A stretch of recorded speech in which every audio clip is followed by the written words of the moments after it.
Heilige Gees, dankie dat U hier is vanoggend, Here. Here, dankie vir die werk wat U vanoggend hier gaan kom doen, Here, wat gaan plaasvind hier vanoggend, Here. Ons is hier met 'n afwagting en 'n opgewondenheid om aangeraak te word deur die Skepper van die hemel en aarde, die almagtige Heerser. Aan U behoort alle autoriteit in die hemel en op aarde. Ons buig onsself en ons lewe voor U neer, om U te volg waar U reeds gegaan het. Waar U reeds gegaan het. Dankie dat U ons vooruit gaan. Ons het U lief, Here. In Jesus naam. Amen. Amen en amen. Julle mag maar sit.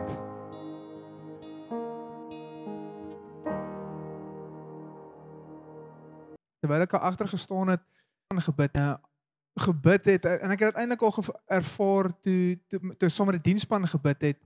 Julle wat nou in die diensspan was, sal weet waarom ek afgesluit het, maar toe ek nou weer daar agter staan, toe voel ek regtig dit is iets wat ek met die gemeente moet deel.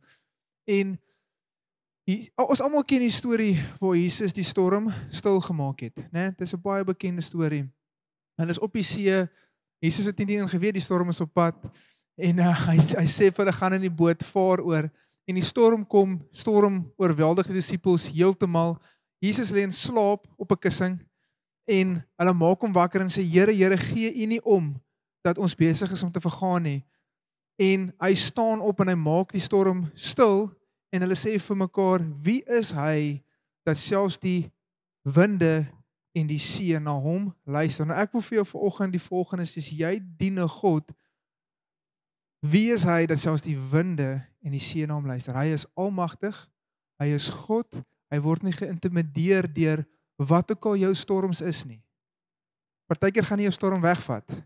Hy is magtig, soos dit. Hy is almagtig, aan hom behoort alle autoriteit in hemel en aarde. Maar op dieselfde tyd wil ek jy met die volgende ook bemoedig, is hy gee vir jou sy vrede ten spyte van die storm.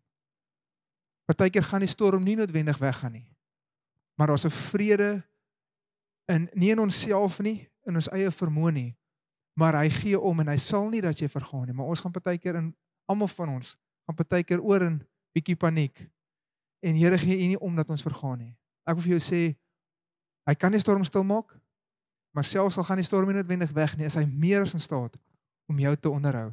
En dat jy aan die ander kant sal uitkom sonder om na rook te ruik. Daai 3 manne het deur die vuur oond gegaan en hulle het nie eers geruik na rook nie. Waar die ouens wat hulle ingegooi het, hulle was nie eens in die vuur nie, het doodgebrand. Want hy wat vir ons is soveel groter as hy wat in die wêreld is. Hy is meer as in staat om jou storms weg te vat en om jou te onderhou. So vrede vir elkeen van julle. Mag sy vrede jou in vanoggend, maar ook in hierdie tydperk vorentoe so oorweldigend raak. Mag dit vir so groot realiteit raak, dat dit wat om jou aangaan, nie bepaal wat hier binne aangaan nie. Hy is die skrywer, hy is die bepaler, hy is die autoriteit. In Jesus naam. Okay, great, dankie julle. Dis goeie oggend, julle kan huis toe gaan. Nee, glad nie. So nee, vanoggend se preek gaan oor oorspronge van die lewe. En as daar nou een ding is wat ek al geleer het in hierdie kort lewetjie van my, dis ek is nog nie so lank op die planeet nie, is bo dit alles, die mees belangrikste ding, en ons gaan nou na die skrif ook kyk, wat jy kan doen, is om jou hart te bewaar. Die skrif sê vir ons, bo dit alles, bewaar jou hart. Want vanuit dit is die oorsprong van lewe. Ek wil vir jou sê, partykeer probeer ons so hard om die simptome te hanteer en die uitvloei van goed te hanteer. En ons raak mismoedig, want ons kry dit nie opgelos nie. Waar hierdie ouetjies eintlik die groot plek waar medisyne nodig is, jou hart. Dit is wat vervanging nodig het. Maar ek het vir jou goeie nuus. Amper sê goeie naand, hallo. Julle kan vir my Matteus hiervoor is aan my plekkie. So Matteus 12 vers 33 kan julle vir my na toe gaan. En voor ek lees, jy kan eers net vinnig, sorry. So ek is nie ek ken nie bome nie. Weet jy, dalk is julle baie goed daarmee. Ek ken nie regtig plante nie. As dit nie 'n bloekomboom is nie, dan weet ek nie wat dit is nie. En ek kan dit ook nog verkeerd kry. Dieresoorte nog minder. Ek en Joshua masientjie leer nou saam. Want dit is net nie iets wat my verskriklik geïnteresseer het nie. Maar wat ek wel en dalk is jy nog van julle wat nie so op jou boomsoorte is nie. Maar ek kan vir jou waarborg dat 100% van ons wat hier sit, sodra daai boom wat ook ek ken my olyfboom. Maar ek kan vir jou waarborg dat elkeen wat hier sit, sodra enige boom vrug stoot, gaan jy vir my kan sê wat se boom dit is. Ek weet hoe lyk 'n peerboom, ek weet hoe lyk 'n appelboom. Nou moet ek net seker maak ek noem bome op, nee, 'n pompoenboom, nee, ek joke. Maar so almal enige plant, jy sal vir my kan sê wat se plant iets is sodra hy vrug stoot, want almal van ons ken vrug. En ek wil vir jou sê, so is dit dieselfde met een en elkeen van ons. Is jou vrug sal altyd weggee wat se tipe boom jy is. En ek wil vanoggend se vrug koppel aan jou woorde. Jou woorde bewaar jou hart, hoor dit alles. Hoekom? Want dit is waar jy jou wagte moet opsit, want dit wat die hart van vol is, sal die mond van oorloop. En jou mond is die vrug baie keer. Nie net die vrugte van die gees nie, maar jou woorde. So kom ek lees vir ons in Matteus 12 vers 33 tot 37. Julle moet of die boom goed maak en sy vrug goed, of julle moet die boom sleg maak en sy vrugte sleg. Want aan die vrugte word die boom geken. Ander geslag, hoe kan julle goeie dinge praat terwyl julle sleg is? Want uit die oorvloed van die hart praat die mond. Die goeie mens bring uit die goeie skat van sy hart goeie dinge tevoorskyn en die slegte mens bring uit die slegte skat slegte dinge tevoorskyn. Maar ek sê vir julle dat van elke ydelle woord wat die mens praat, daarvan moet hy rekenskap gee in die oordeelsdag. Want uit jou woorde sal jy geregverdig word en uit jou woorde sal jy veroordeel word. Jou woorde wat jy spreek sal altyd weggee wat hier in jou hart aangaan. Die tipe grappies wat jy maak sal altyd weggee wat hier aangaan. Rassistiese grappies baie keer is nie altyd grappies nie. Dink daaroor. En ek het nogal vanoggend gevoel om spesifiek daaroor te praat, want Larissa sal vir jou, ek dink, my vrou het geduld, baie daarvan, maar ek dink die gevaar, die naaste wat jy dalk aan gaan kom, is dat sy dalk te lyf gaan, is as jy 'n rassistiese grappie maak. Dit is volgenaamd glad nie snaaks nie. Want en ons Afrikaanse kultuur kan 'n grap maak van enigiets. Maar dit kom baie keer uit iets in jou hart wat dalk nie reg is nie. Ons tree baie keer op in dieselfde gees. Ons raak so kwaad vir die ouens wat amper, ek wil sê, radikaal is, soos Julius Malema. Maar ons tree baie keer op in dieselfde gees as daai ouens, as ons in dieselfde lyn beweeg as dit kom tussen skeiding tussen rasse. Ons is net aan die kant. So dis nogal iets wat ek regtig wou op afgestuur het vanoggend, is om wees bewus van die tipe grappies wat jy maak. In elke grappie is daar so 'n klein bietjie waarheid. Dink daaroor. Ons gebruik baie keer humor om 'n boodskap bietjie ligter oor te bring. Matteus 13 vers 24 tot 26 is ons volgende teksvers. 'n Ander gelykenis het hulle voorgehou en gesê, die koninkryk van die hemel is soos 'n man wat goeie saad in sy land gesaai het. Maar terwyl die mense slaap, het sy vyand gekom en onkruid onder die koning gesaai en weggegaan. En toe die spruitjies opskiet en vrug gevorm het, toe verskyn die onkruid ook. Hoekom hierdie skrif vanoggend? Want wat onderskei ons tussen die res van die wêreld? Want ek wil vir jou sê, terwyl daai plantjies klein was, het hulle baie dieselfde gelyk. Wanneer het die verskil gekom tussen die twee? Wanneer kon hulle opmerk, o vet, iemand het in die aand gekom en iemand het ander saad hier kom saai. Toe die vrug na vore gekom het. So ek wil vir jou vra vanoggend, hoe lyk jou vrug? En onthou as ek praat van vrug vanoggend, praat ek nie van liefde, geduld en sagmoedigheid, ek praat spesifiek van ons woorde. Hoe praat ons? Hoor klink ons anders as wat die wêreld doen. En ek sê nie, moet my nie verkeerd verstaan nie, ek is glad nie 'n ou wat sê jy moet die realiteit ontken nie. Verstaan, ek praat altyd van, kom ek gebruik 'n voorbeeld nou wat met my gebeur het. Ons Paulo, hy het eintlik lanklaas gebreek, maar dit is omdat hy eintlik maar stikkend is. maar hy het op 'n stuk verskriklik baie probleme vir ons gegee. En ek is eendag by 'n manneoggend en ek sê ek maak die opmerking, iemand vra vir my, gaan dit? Sê ek, nee, dit gaan goed. Jy's hierdie freaking Paulo van my wil net nie reg bly nie, hy breek heeltyd. Trap daai oom nou vir my uit van 'n kant af, want ek spreek dit oor my Paulo. Ek spreek dit uit. Ek sê dit nou niks, ek gaan hom net aan vir dit, want ons dink baie keer is geloof om die realiteit te ontken. En dit is nie die geval nie. As iemand siek is hy siek. Jy was nou siek, né? So as jy vir my, julle laat weet vir my jy is siek, nee man, jy's nie siekie. Dan gaan moet ek vir jou bid. Jy's mos nie siekie. Ek is dan geloof. Nee, jy is siek, maar ek het geloof dat God jou gaan gesond maak. So ek praat nie van, jy hoef nie die realiteit te ontken nie. Ja, ons land is in 'n interessante plek, om die minste te sê. Ek dink die wêreld bevind homself in 'n interessante plek met Amerika. Maar praat ons net negatief daaroor, of is ons besig om ook geloof te spreek? Is ons besig om te bid oor dit? Ons is 'n verskil tussen om die realiteit te ontken en om te sê, weet jy wat, is gemors, is stikkend, ons is op pad hiernatoe, dit. Daai is doodspreek.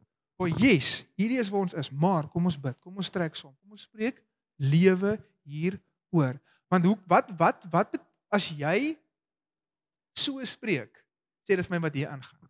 As jy hopeloos spreek oor 'n saak, onthou die realiteit is die realiteit. As jy dood spreek oor dit, sê dis my wat hier aangaan. Dit vertel vir my hoe oortuig jy regtig is van God se almag en dat hy 'n situasie kan omdraai. Ek het so rukkie terug 'n preek gedoen. Wie sê jy is Jesus? En in al daai vrae, in elke liewe teenstand wat jy kry, het ek gesê daai oggend, word die vraag vir jou gevra, wie sê jy is Jesus? Iemand in die familie gaan dood? Wie sê jy is Jesus? Iets loop verkeerd by die werk? Wie sê jy is Jesus? Is hy jou voorsiener? Is hy jou vrede? Jy verloor jou werk. Wie sê jy is Jesus nou? Elke keer gaan daai vraag vir jou gevra word en jou antwoord sê jou praat van wat hier aangaan. Alright? Maar ek gaan nou vir julle wys dat jy moenie hier fokus noodwendig. Fokus hierso. Hierdie ouetjie moet jy bewaar oor dit alles.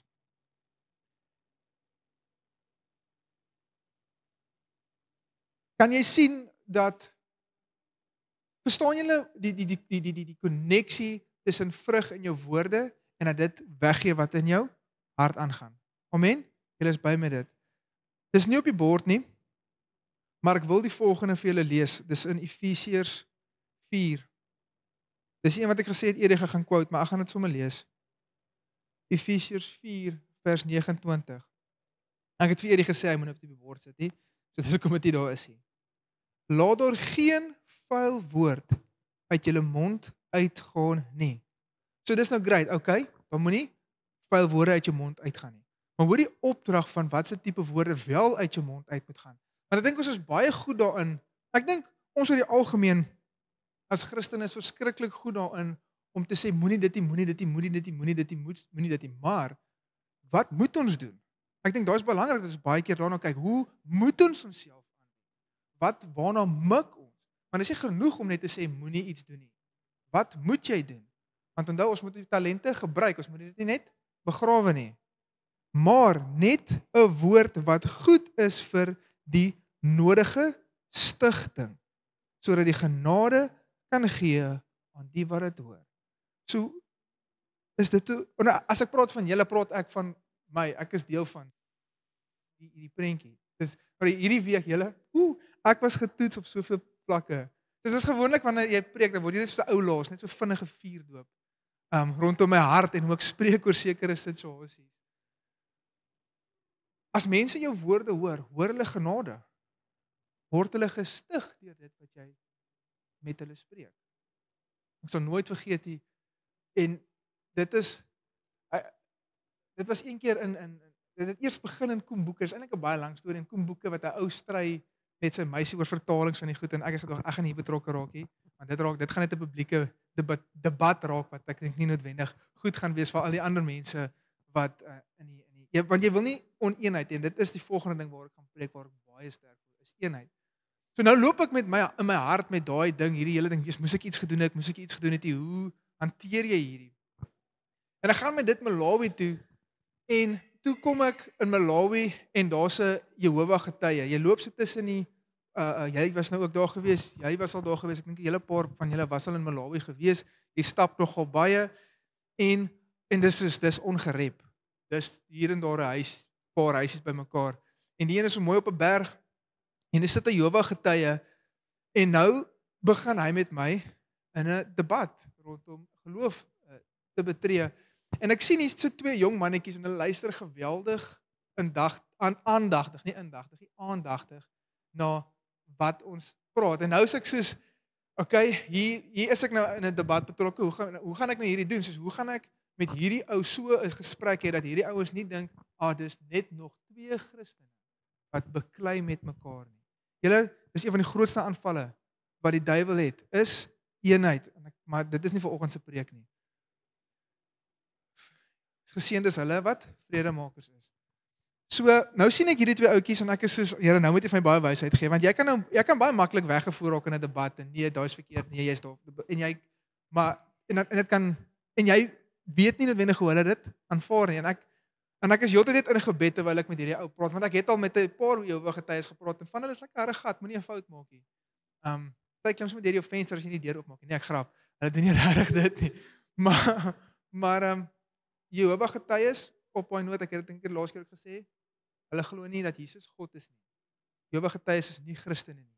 Hulle glo nie wat ons glo nie. Inteendeel, hulle Bybel is nie eers dieselfde as ons nie. Hulle Bybel is die enigste een wat lees soos wat hulle dit lees. Ek sal vir jou direk kan gaan na Johannes 1 toe waar hulle dit verander het. So as 'n Jehovah getuie jou van Jesus wil vertel, nooi hom in en dan vertel jy hom van Jesus, want hy weet nie wie Jesus is nie. Baie belangrik. En nou is ek in gesprek met hierdie ou en op die ou einde van die dag, nadat ek al ander ouens gehad wat nie Jesus aangeneem het nie. So nou is ek soos Here, ja. En hierdie ou neem Jesus op die einde van die dag aan, maar vir my hoogtepunt van daai dag is nie noodwendig hy wat Jesus aangeneem het nie. Maar toe ek vra, wil jy Jesus aanneem? Toe kom daai twee nader en sê ons wil ook Jesus aanneem. En daai dag is ek soos Here, dankie. Dankie Heilige Gees vir u leiding dat hierdie gesprek op so 'n manier was dat dit van stigting en genade was vir hulle wat dit gehoor het. Ek het eers met hulle gepraat nie. En ek wil hê ons moet daarop fokus wanneer ons met mense omgaan en hoe ons praat oor mense, sodat wanneer hulle hoor hoe ons praat, dat dit hulle stig en genade vir hulle sal wees. Dat dit so soet soos heuning sal wees. En ek en Larissa fokus regtig baie hard daarop. Dit is iets wat ons baie ernstig is in ons lewe, is hoe ons praat oor ander mense. Nie net omdat, punt 1, dit is God se kind, nie 'n fout maak nie.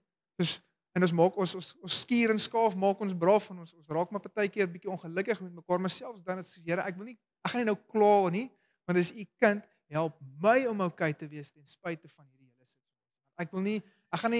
Ek gaan nie die brothers afstander wees wat vuur afroep op hom nie, want dit is nie God se hart nie.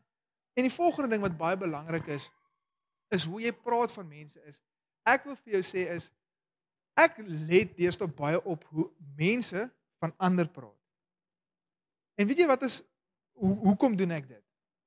Want dit gee vir my 'n indikasie van hoe praat jy dalk van my by ander mense. Soos ja, ek voel dalk nou ek voel dalk nou soos jou en ek en Larissa wend by mekaar en dan repent ons na die tyd. Maar ek wend nie by die wêreld nie. Ek wend by haar en dan sal sy sê liefie, en sy sê jammer liefie, Here vergewe my. Maar dit is baie belangrik hoe ons praat van ander mense. Want dit is wat vir my as ek het voel veilig by mense wat goed praat van ander. Nie omdat ek verwag dat hy goed praat van my by ander nie, maar ek weet ten minste ek kan hierdie ou vertrou en dat hy nie gaan sleg praat van ander nie. Ja, hierdie ou kom dalk en hy praat sleg van ander, maar hy sê nooit vir my hoe sleg ek is nie. Maar in my hart is ek soos, maar hoe praat jy net die dag wat ek jou dalk nou nie, ek en jy nie soms sê nie. Hoe praat jy oor my? Ons woorde is ontsaglik belangrik. Jakobus 3. Dit is letterlik die bekendste hoofstuk wanneer dit kom by die mond. Hoofstuk 3 vanaf vers 1. Jakobus. Ons is een keer in Zambië voor ek begin lees. En toe ervaar die een ou, ek dink dit was ook Jakobus. En hy die persoon wat die skrif ervaar het, ons is die oggend besig om saam te aanbid en net die dag voor te lekker geestelik voor te berei, onsself geestelik voor te berei. Maar nou moet jy Engels praat want die tolke is Engels. Ek hou baie daarvan om in Afrika uitreike te doen. Groot rede daarvoor is hulle Engels is net so gebroken soos myne. So ek voel sommer gemaklik. Ek blameer my swak Engels daarop, want ek hoef nooit beter te geraak het nie. En ek het nou die ene sê, I just feel the Lord is putting Jakobus 3. Toe weet ek, hierdie ou jy is Afrikaans, want in Engels is nie Jakobus nie. Dit is James in Engels. As jy jou Engelse Bybel lees, so ek het gedacht, dis vrek snaaks. Maar nou hou jy jou pause, want ons nou besig om te bid. Feel the Lord is putting Jakobus on my heart. Kom ek lees vir ons vanaf vers 1. Moenie baie leermeesters wees nie, my broeders, omdat julle weet dat ons 'n groter oordeel sal ondergaan. Here, help my. Want ons almal struikel dikwels. En hier is belangrik om hierdie hoofstuk klaar te lees en vanoggend se preek te snap. Want as jy net hierdie stukkie lees, gaan jy van my konteks trek en dit gaan amper vir jou oukei wees om nou en dan dit verkeerd te kry. So hou vas aan daai tak. As iemand in woorde nie struikel nie, is hy 'n volmaakte man in staat om ook die hele skip in toom te hou. Kyk, ons sit stange in perde se bekke sodat hulle ons gehoorsaam kan wees en ons stuur hulle hele liggaam daarmee. Kyk ook die skepe, alhoewel hulle so groot is, deur ewige winde voortgedryf word deur 'n baie klein roer net waarheen die stuurman wil. Net so is die tong ook 'n klein lid en beroem hom op groot dinge. Kyk hoe groot hoop hout steek 'n klein vuurtjie aan die brand. Die tong is ook 'n vuur, die wêreld van ongeregtigheid. Net so 'n plek neem die tong onder ons lede in. Dit besmet die hele liggaam en steek die hele lewensloop aan die brand en word uit die hel aangesteek. Want elke soort natuur van wilde diere en voëls en kruipende sowel as seediere word getem en as getem deur die menslike natuur. Maar die tong kan geen mens stem nie. Dit is 'n onbedwingbare kwaad, vol dodelike gif. Onthou, hou vas, ons is nog nie klaar nie. Daarmee loof ons God en die Vader en daarmee vervloek ons die mens wat na die gelykenis van God gemaak is. Uit dieselfde mond kom seën en vervloeking. Dit, my broeders, behoort nie so te wees nie. So daai is my interessant. Hoekom sê Jakobus hierso dit moenie so wees nie, wat vir my sê dit hoef nie so te wees nie. Ons hoef nie dit te aanvaar nie, want dit moenie so wees nie. 'n Fontein laat tog nie uit dieselfde oog vars en bitter water opborrel nie. 'n Vrye boom, my broeders, kan tog nie olywe voortbring of 'n wingerdstok vrye nie. So kan geen fontein brak en vars water voortbring nie. So as ek hierdie lees, dan klink dit amper half hopeloos en dit is maar hoe dit, as jy dit net so lees, op oog high value vat, dan lyk dit soos, okay, niemand kan die tong tem nie, weet as ek nou maar op sekere maniere praat, op sekere goed sê, dit is nou maar hoe dit is, maar ek wil vir jou sê, dat die skrywer sê, dit behoort nie so te wees nie, maar ek dink is omdat ons so probeer die tong tem, in plaas van die fontein. 100. Jy moet die hart op fokus en nie die mond nie. Voor ek tot bekering gekom het, het ek regtig, ek het baie lelik gepraat, tot op 'n punt dat my broer vir my gesê het, jy weet, jy klink onintelligent, want jou woordeskat bestaan net uit 'n klomp vloekwoorde uit. So, hoe het dit vir my verander? Ek het probeer ophou vloek, moenie 'n fout maak, ek het regtig, en ek het die tong probeer tem, en dit het nie gewerk nie, maar wat het vir my, waar het om 'n swaai by my gekom? Toe die Here 'n nuwe hart in my sit, die dag toe ek tot bekering gekom het. Want ek kon nie, daai skrif is reg, 'n mens kan nie die tong tem nie, 'n mens kan nie die koninkryk ingaan tensy hy wedergebore word nie. Dis hoekom die wedergeboorte so verskriklik belangrik is. Dis hoekom jy weergebore moet word, want solank as wat jy in jou ou natuur is dit onmoontlik. Maar wat vir mens onmoontlik is vir God moontlik.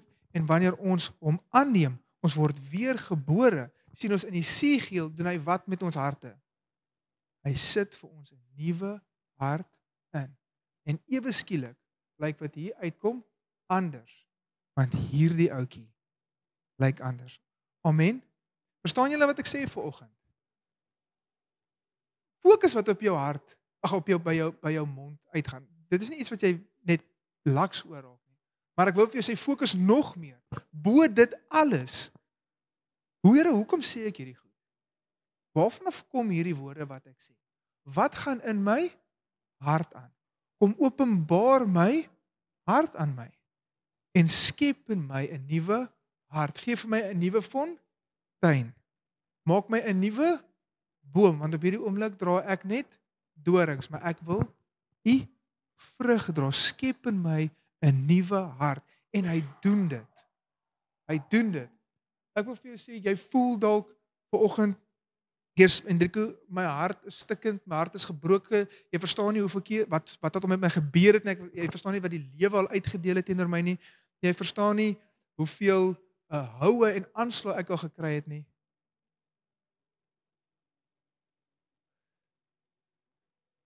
Jy verstaan nie hoeveel aanslag en houe ek al gekry het nie, soos jy verstaan nie my lewe nie, ek wil vir jou sê, ek hoor jou, en ek het empatie met dit, maar ek wil vir jou sê, dit wat jou koning vir jou gedoen het, is soveel meer, en hy kan al daai seer wegvat, hy kan daai stikkende ou hart wat jy voel, dit is nie maar wat dit is, kan hy nuut maak, en 'n hart van vlees in jou inplaas, en dan sal jou woorde, dan sal dit wat uitkom, goed wees, en soet wees, vir die wat daarna luister.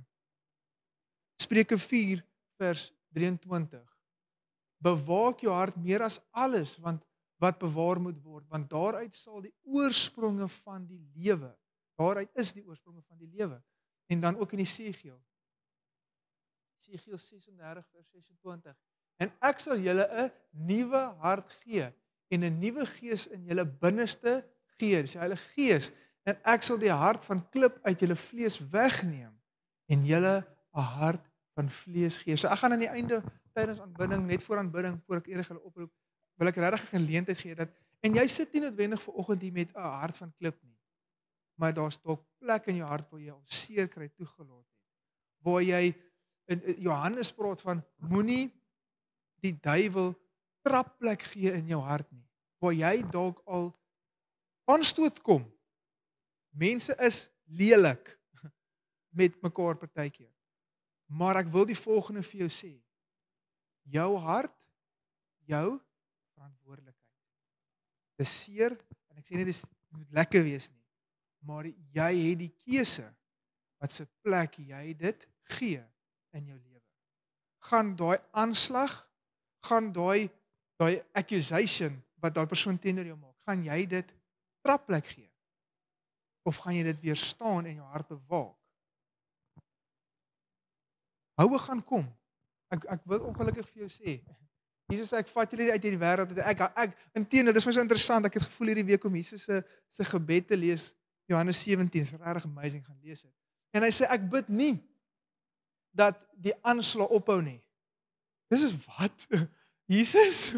Soos gaan nie bid dat hierdie storms ophou nie. Hy sê, ek bid nie dat die storms, dis nou in Driekoe se vertaling, dat die storms ophou nie. Maar waarvoor ek bid, is dat jy sal bly staan, ten spyte van. Hoe crazy is dit? Waar is vir jou 'n woord vanoggend? Storm gaan nie, en dit sluit eintlik aan by waarmee ek begin het. Die storm gaan nie noodwendig swyg nie, maar jy hoef nie te swyg onder die aanval nie. Jy kan dit weer staan. Jou hart, jou verantwoordelikheid. En hoekom is dit belangrik om jou hart te bewaar? O Judas. Interessant. As jy kyk in die ek dink Johannes skryf die geliefde disipel wat hy oor homself skryf, en hy's die vinniger een ook. En hy sê op 'n stuk waar hulle die parfuum wou verkoop het, was Judas wat dit voorgestel het. Hoekom het Judas dit voorgestel? Want as Johannes skryf, want hy was 'n dief gewees. So hy is in beheer van die geldsaake gewees onder die disippels. En dit was vir hom 'n versoeking gewees. En dan staan dit in die aand voor wat hy Jesus verraai, die duiwel het in sy hart gewerk. Sien hoe belangrik dit is om jou hart op te pas? Want waar het die duiwel gewerk aan Judas? In sy hart. Klein trapplekkie gekry. En dis soos water. Nou gesien hoe water 'n klip, 'n klipharde klip. So stukkie vir stukkie wegchip, stukkie vir stukkie wegchip. En dis wat hy doen. Hy soek net daai bietjie waar hy kan inkolf en gaan. En dis hoekom ons moet weer staan, want hy wil in ons harte werk, want as hy hierdie kan besoedel, dan kan jy maar vergeet van hierdie. Nou, dan kan jy maar vergeet, dan het hy jou. Maar hy wil ons beskerm teen dit. 'n Ander voorbeeld wat ek het is het jy al ooit gewonder, want dit is 'n interessante skrif in Eksodus 4, wat dit sê, die Here het Farao se hart verhard, sodat hy kan wonders doen. Dit is nogal 'n interessante teks as jy daaraan dink, soos, het hy soos half sy vrye wil weggeneem en gesê, soos, jy is my pion vir dit. Ek wil vir jou konteks gee. Dit is dieselfde as wat met Petrus gebeur het. Die duiwel was reeds in Farao se hart. Hy was reeds besig om in Farao se hart te werk. Farao was reeds gehoorsaam aan die duiwel in alles wat hy gedoen het. Al wat God gedoen het is gesê, jy het jou pad gekies.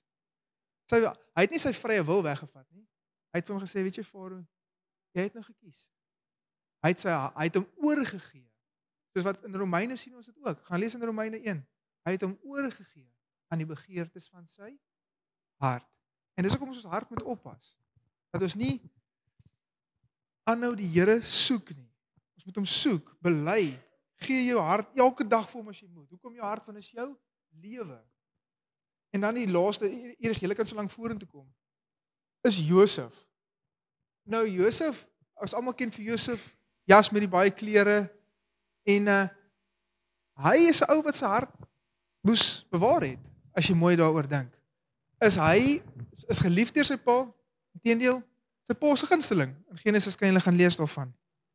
Sy pa se gunsteling, en op 'n stuk stuur sy pa vir hom, gaan kyk, gaan soek jou broers, gaan kyk waar hulle is, en hy kom eers by 'n plek, en toe het hulle geskuif, en die ou sê, nee, maar gaan soontoe, en hy kry toe sy broers daar, maar op pad soontoe, beraam hulle 'n plan, die broers, hulle om hom dood te maak, hulle hou nie van hom nie. Reuben sê, nee, maar Jesus, maak ons hom nou nie doodmaak, kom ons gooi hom net in hierdie put. Kort storie lank, gooi hom in die put, en hulle verkoop hom toe aan Ismaeliete, en hulle vat hom Egipte toe. So ewe skielik vat hierdie ou 'n bietjie knocks. Here, waar is U? Hoekom is ek ewe skielik in 'n put? Hier word ek ewe skielik aan slawe drywers verkoop. Hoekom het hierdie toegelaat? Potifar koop hom en hy doen goed in Potifar se huis. Die Here is met hom en alles waarna hy vat is verspoedig tot op 'n punt waar ewe skielik versoek word. Potifar se vrou. En sy sê vir hom, meneer, hallo. En hy sê, ek weet hoe vrouens flirt nie. Maar wat? Dis my so snaaks, ek doen hierdie altyd as ek storie. Op 'n stuk toe vind hulle self alleen in die huis. En Potifar se vrou gryp hom. Hy kry nou nie soos ons manne maar is baie keer, hè? Boer ons, hè? Oblivious. En sy gryp hom en wat is sy reaksie? Nou. Wat is sy reaksie? Hardloop. Uit. Dat sy kleed agtergebly het. Wat hom toe eintlik in die moeilikheid gekry het. Maar dit is ons harte moet word in sonde. En nie flirt met dit. Nee. Uit. Waar gaan hy? So hy bewaar sy hart nie net teenoor God en hy's weer nie tronk. So 2 fronte bewaar hy sy hart teenoor. Teespoed. Hy het 'n paar kaarte gekry wat vir hom uitgedeel is wat hy ewe skielik moes. Slegte kaarte wat hy mee moes plan. Deur die leiding van die Here, maar die Here gekyk, die Here was nooit ver van hom. En 'n tweede plek waar sy hart in die Here bewaar is. Ons bewaar ons hart deur nie die skuld vir God te gee nie, maar ook deur nie te sondig versoeking te weer staan. En 'n ander plek wat verskriklik mooi was, waar hy sy hart so bewaar, teenoor sy. Hy was goed vir sy. Hy het nie geweet dit was nie. Hy was goed vir sy. Ten spyte van alles wat hy. So bewaar jou hart teenoor God, maar ook teenoor mense. Sodat die Bybel sê dat dit is God se goedheid wat mense tot inkeer lei. Mense moet nie verstaan hoekom jy so is. Maar wees goed, nie omdat hulle goed is vir jou, maar as gevolg van die goedheid wat deur hom. En ek meen ons gaan nou in Paasnaweek in. Wat 'n groter testament, wat 'n groter storie is daar nie van sy goedheid. Jy gaan nie 'n groter een kry nêrens in hierdie wêreld van stories. Gaan jy groter liefdesdaad kry as Paasnaweek. Hy wat God is, wat homself neergelê het, die gestalte van 'n mens aangeneem. Here vergewe hulle want hulle weet nie wat hulle doen nie. Vir ons. En dis die plek waar hy is. Dis wat ek doen as ek sukkel.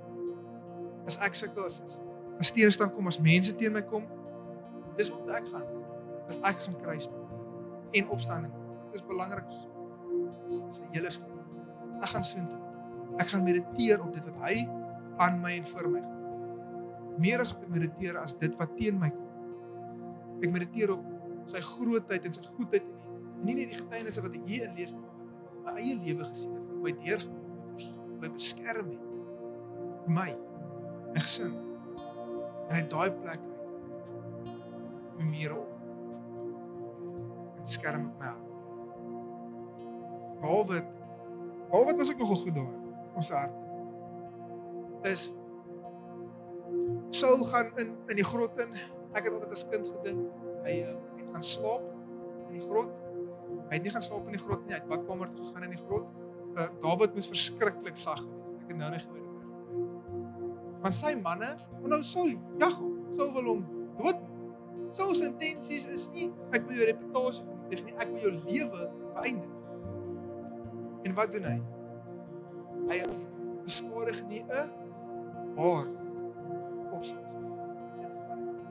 2 keer keer hulle af. En selfs die keer wat hy die ding afgesny het, repent hy daar, bely daar.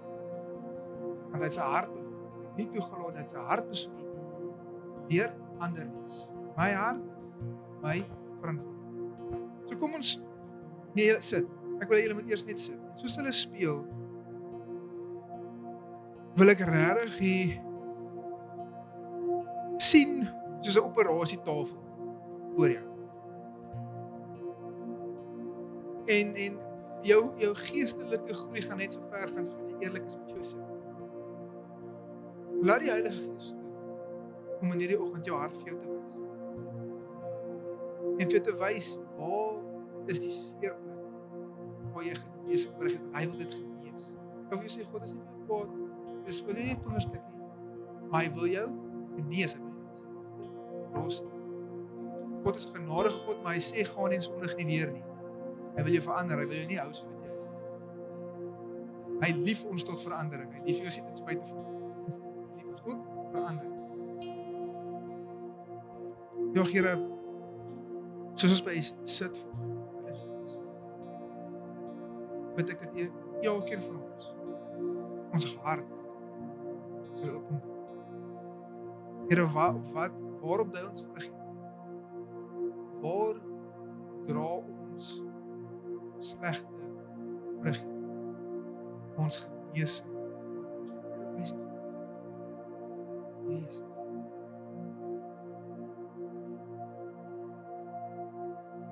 Jesus.